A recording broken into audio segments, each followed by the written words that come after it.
We have no clue what are in these glasses. We taste totally blind to remove all the bias and give you the most honest opinions possible. Let's get into this blind head-to-head.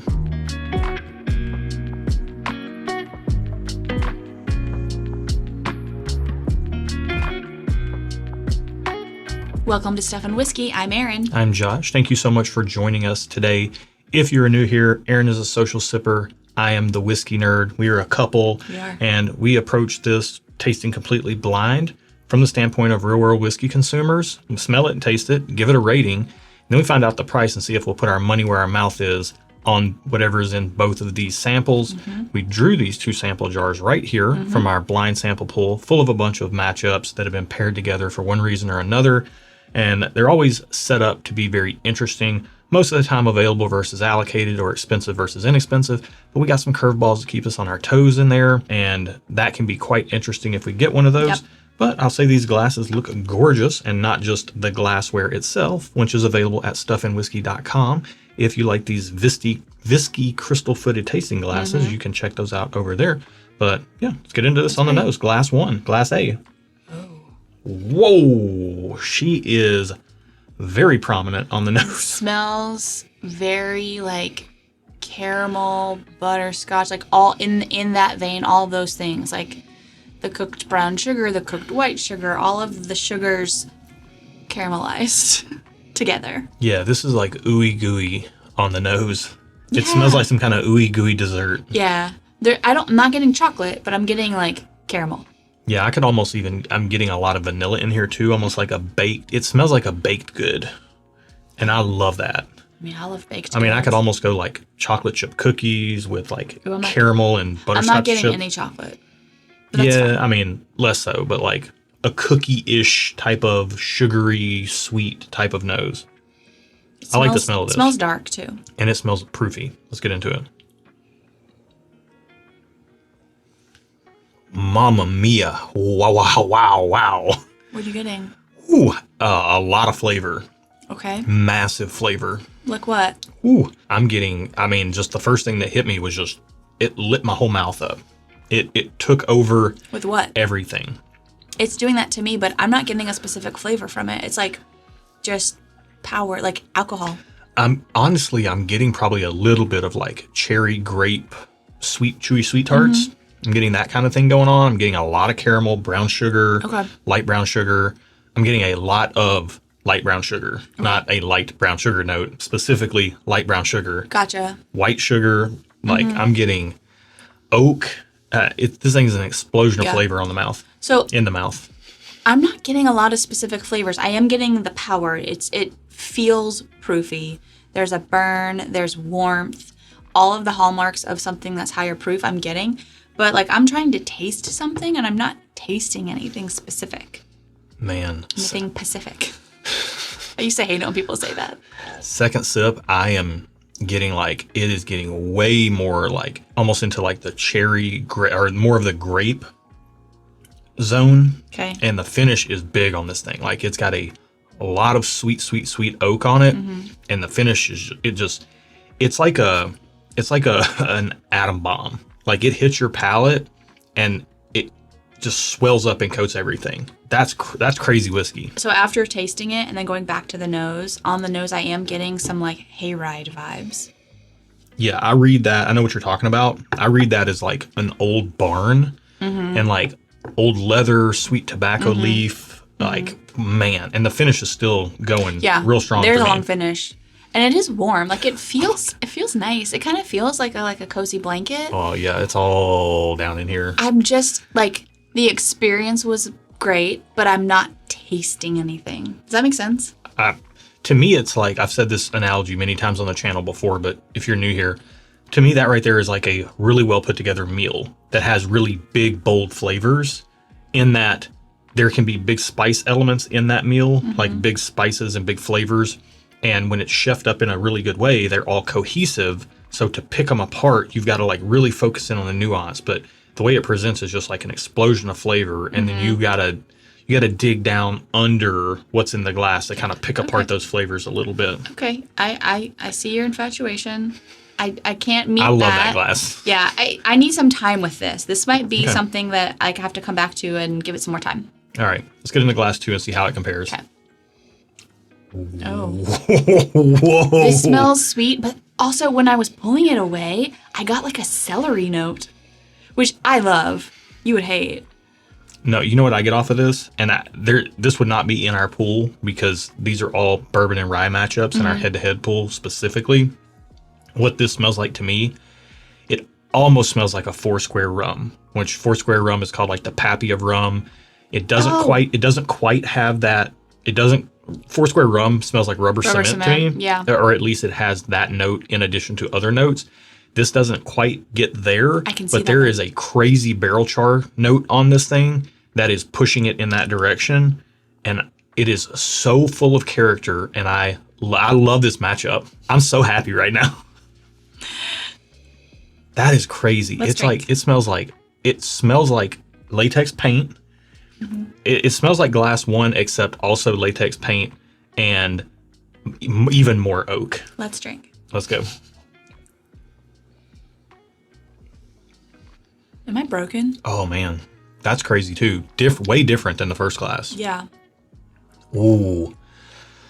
Wow. This is a very interesting matchup, to be honest with you. Why do you say you're broken? Because I'm not tasting anything. Really? I'm feeling. This is a very experience-driven pour. Yeah. Let's get one more sip before we speak to it. Okay.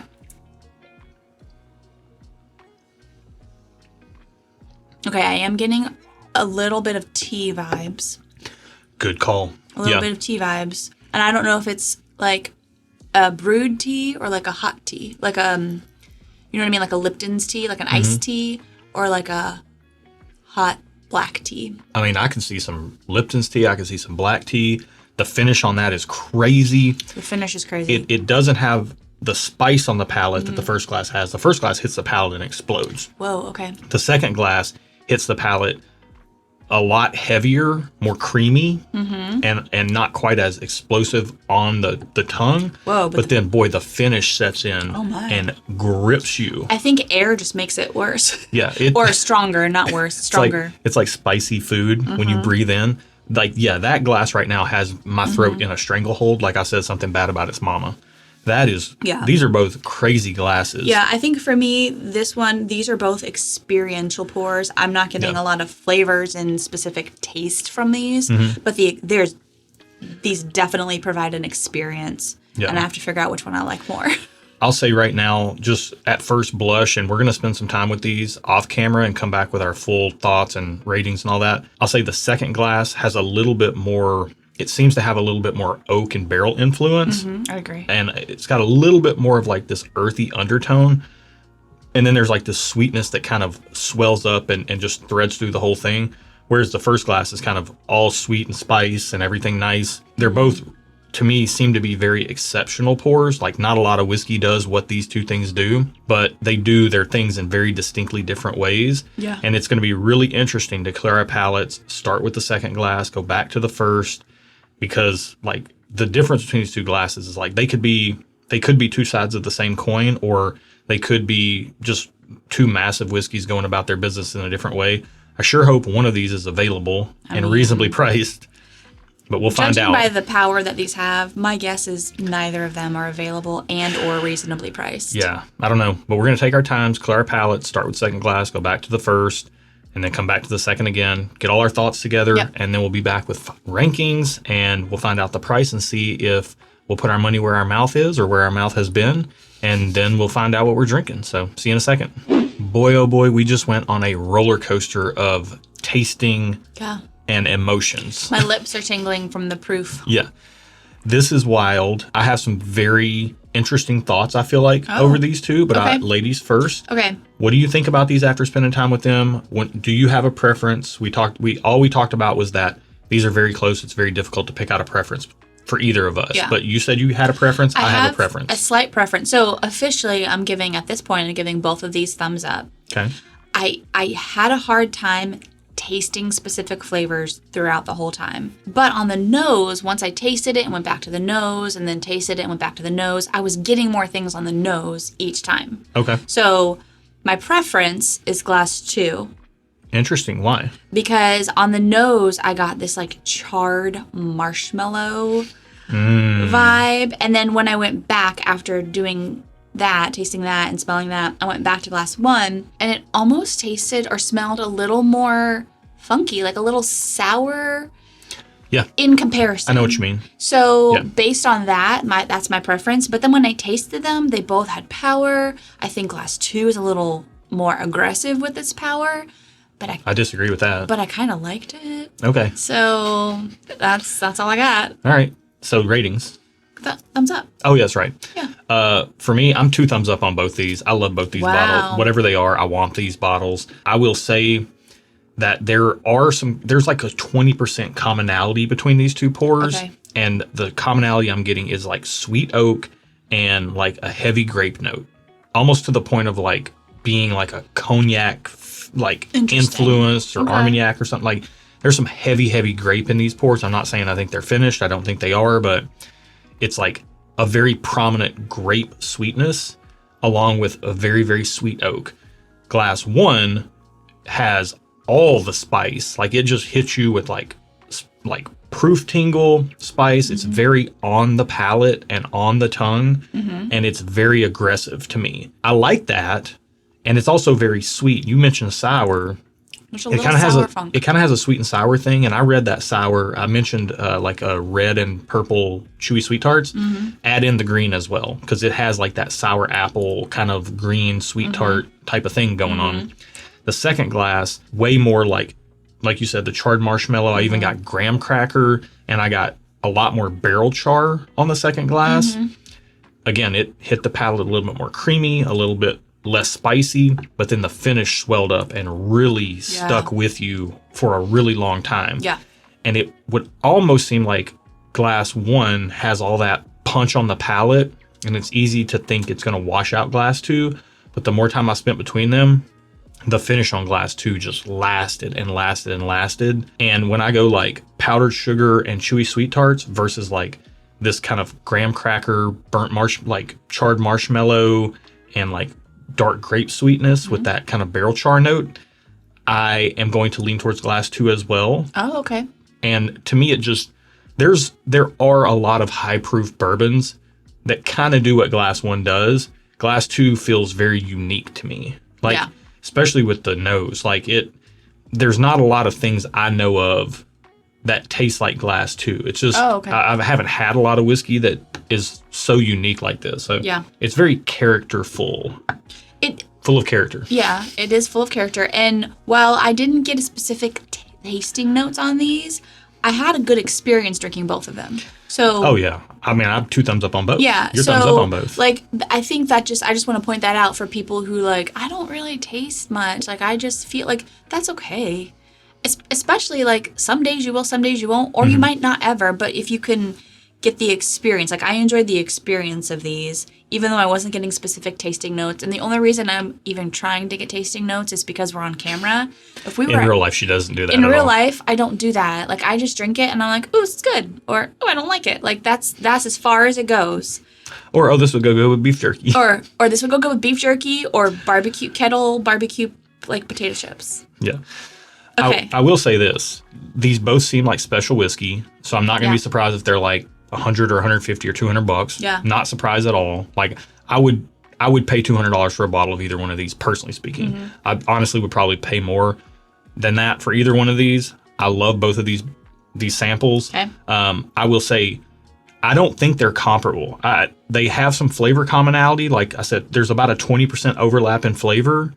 But like experience-wise, they're totally different, and the other 80% of the flavor, they're totally different. So if you love glass 1, if you like that powdered sugar, bright, fruity, sweet notes, slight bit of funk, you're not going to like glass 2 because it's going to be way too dark and charry and heavy. Whereas like if you like that dark, well, I don't know. charry, we liked heavy, them both. Yeah, I mean, yeah. But if you really lean towards that brighter profile, you're going to love glass 1 and not like glass 2. Yeah. If you like that really dark, charry profile, you're going to love glass 2, but glass 1 might come across a little light. So just keep that in mind when we're speaking to all this. Let's find out price and see if I'll stay 2 thumbs up and if Aaron will stay thumbs up.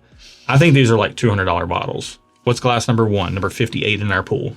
It's $150. I'm staying 2 thumbs up. I would buy that bottle and back it up every day of the week. I would love to have 2 bottles of that. You're trying to figure it out if you'd still stay thumbs up? Yeah. Because you didn't prefer that one. I didn't prefer it. And there is like a little sour funk that like the more, now that I've noticed it, I can't unnotice it. Mm-hmm. This is a struggle. What's in here is good, but I'm going to have to go just okay. Okay. If I'm spending my money, I could take it or leave it, personally speaking. Now, keep in mind, Erin is a little bit more frugal than myself. Yes. She's a social sipper, so she doesn't like to spend a lot of money on whiskey. Correct. Whereas I am a whiskey nerd, and I'm very accustomed to spending premium prices on good bottles. You get enjoyment out of that. I Right. like to spend my money elsewhere. So just keep that in mind. Right. Glass number 2, number 57. I'm pretty disappointed that this is $300. I'm staying to. I would pay that. I want this bottle. Again, I'm not shooketh that it is this much money, but I don't want to pay that. I don't. I know you don't. Are you going to end up just okay on both of these? Or are you going to go thumbs down on glass 2, even though it's your preference? No. You're not going to spend $300 on it. I'm but not. you get a pour if we were out, a special occasion. If we were out like at a place where This is like a bar buy. Yeah, this would be something I would get a pour of at a bar. Splurge. Which means it's just okay. Yeah. And now, Erin has said this before on the channel.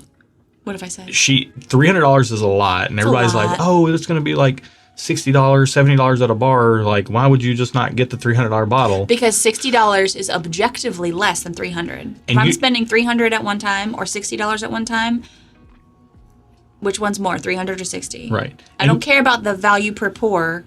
And you don't need the bottle, but you might value the experience of getting it in a social setting. Yes. To enjoy what it is. Because I am a social sipper. Yeah, we still need that to find out what we're drinking. Oh, yeah, we do. I'm sorry. I got all right. turned around. This is a wild matchup. We both preferred glass 2, but they're both fantastic. I'm still 2 thumbs up on both of them. I'm just okay on both now. All right. Unfortunately. What's glass number 1, number 58 in our pool? 2023 George T. Stagg. Glass 1 is? Mm-hmm. Wow. That's 135 proof. Which that comes across.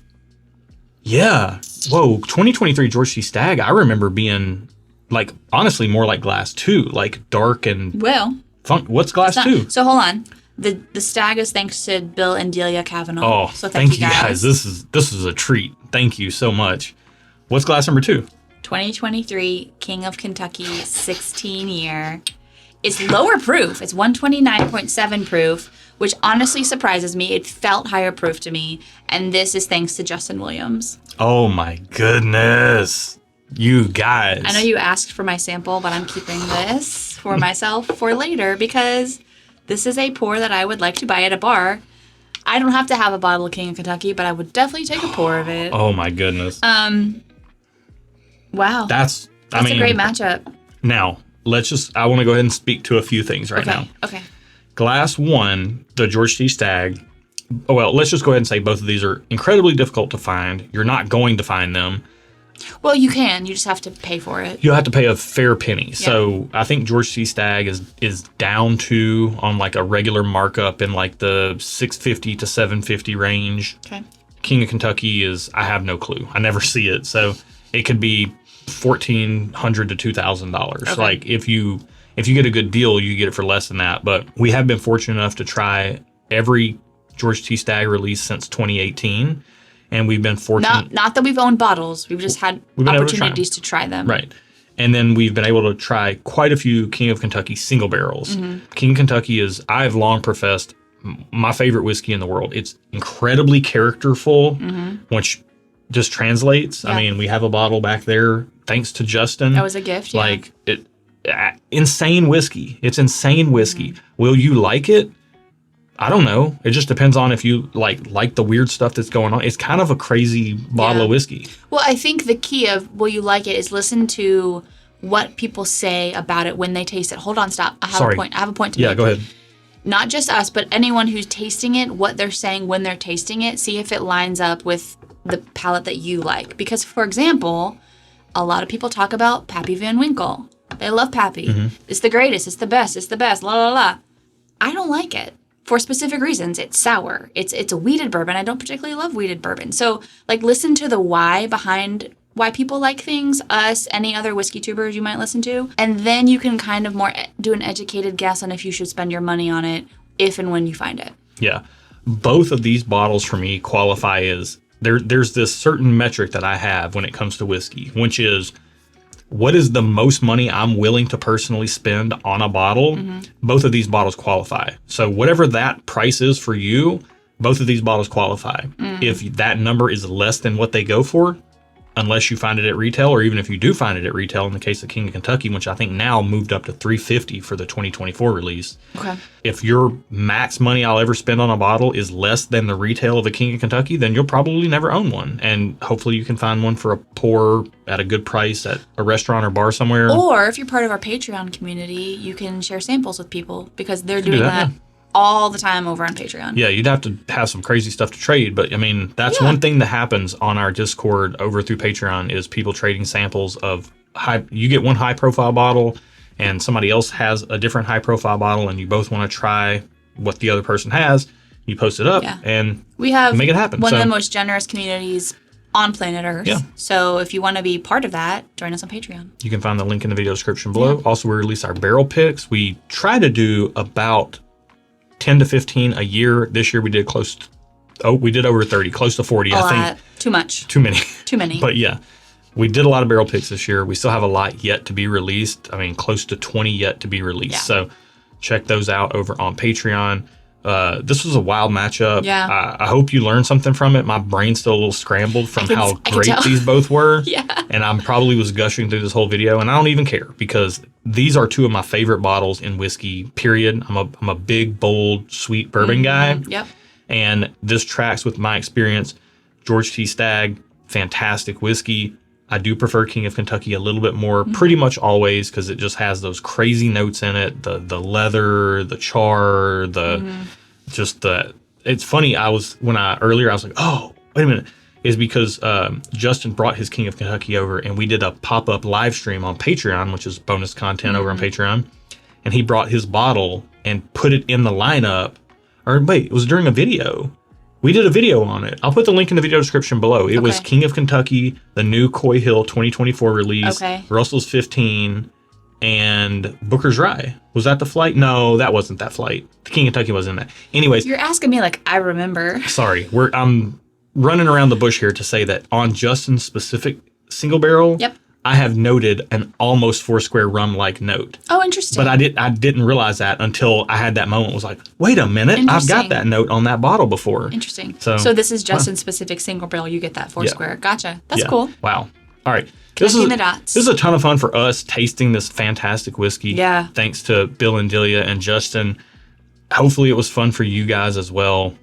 I mean, I think the takeaway here is that before Erin knew what the bottles were as a social sipper, she went down to just okay. She's not going to jump and like blow her budget to buy these bottles, even if she got them at retail.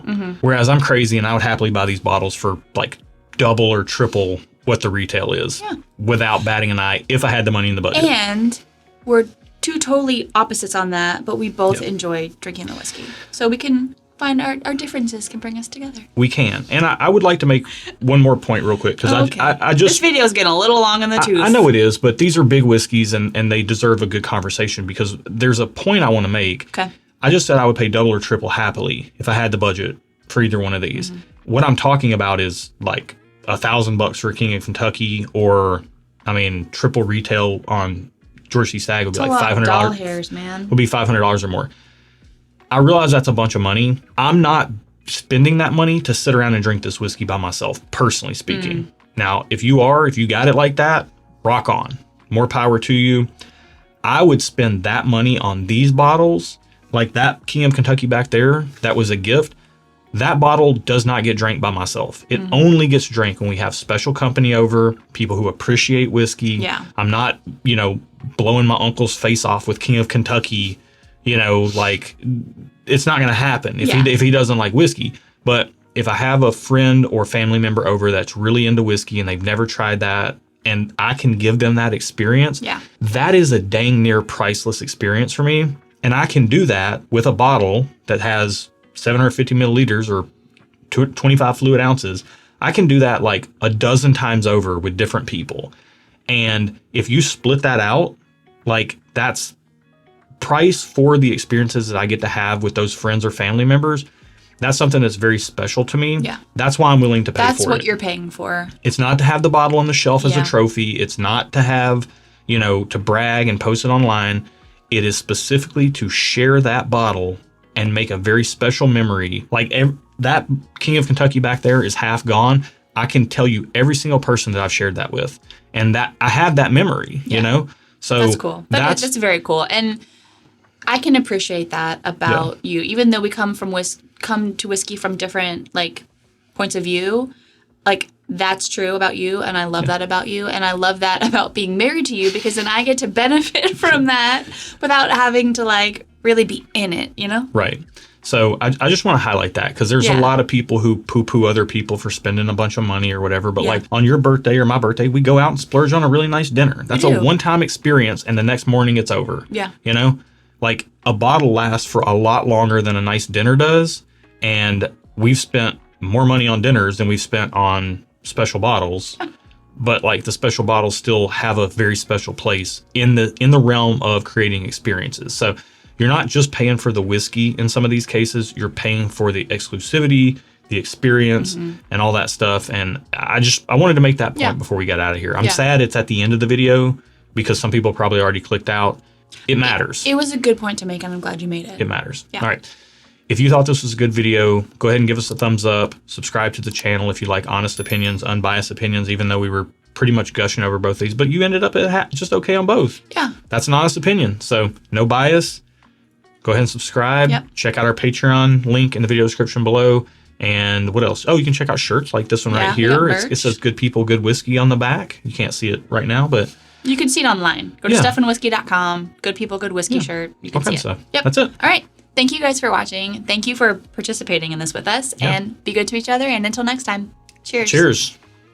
Man, oh man. You can have my stag. Ooh, give it to me, girl. But I'm keeping the King of Kentucky. Sorry. That's fair. Okay, thank you. I love both of these so much. The stag got a little more sour the more I drank it, which is kind of unfortunate. That's that sour green apple note that you get on Buffalo Trace sometimes. On a lot of Buffalo Trace products. Stag is Buffalo Trace? Yeah. 3.5 years in the channel. I feel like it's its own thing. Like, why isn't stag just its own thing? But it is, but Buffalo Trace makes it. But I feel like stag is like its own distillery. It used to be. The old George C. Stagg Distillery. I don't know if it was called the old, but it was the George C. Stagg Distillery. Yeah. Like the Ohio State University? Oh my goodness. Get out of here. All right. You know what? This was a ton of fun. Yeah. And I'm sad that I didn't think to make that point earlier about special whiskey. It was a long point. I'm glad you made it though. It was needed. Because here's the thing, there's gonna be people in the comments that get upset and they're like, I can't find either one of these, or I can't either. Yeah. We literally have to have friends give us samples. Do you like free market economy or not? Like, you got to pay to play. Like, it's either you have a crazy hookup, you get very lucky in the lottery, or you have generous friends. You have generous friends, or you got to pay. Yeah. You got to pay. Yeah. To play. Supply and demand is very simple. Yeah. The market will bear what the market will bear. I mean, okay, we've never spent King Kentucky secondary money on a dinner out, but we've definitely spent George C. Stagg money on a dinner out. Remember that one time we went to that one weird restaurant that was like $400 and it wasn't worth it? That wasn't a weird restaurant. That was it was a coursed menu. I know, I didn't like it though. We spent more than that at Catbird. We spent Catbird was for our wedding. Every birthday, we spend about George C. Stagg secondary money on a course dinner with wine pairings. And we do that twice a year for your birthday and my birthday. Yeah. And that's a one-night experience. Yeah. This bottle would yield way more than that. I'm not poo-pooing anyone who wants to spend the money. I know, but a lot of people do, and I wish they wouldn't. And I get why they do. I get why they do. Because they wouldn't. And it's really easy to think that what you would do is the right way to do things. Right. But like, we wouldn't spend $10,000 on a vacation, but other people would. Right. We wouldn't spend $80,000 on a pickup truck, but other people would. Like, it's when it's not. I don't love when there's like judgment involved, like an evaluative judgment involved towards how other people want to spend their money. Like Matt Burns told me one time, it's like, never spend another man's money. Oh. That's a good word. That's good. Yeah. That's good. That hits.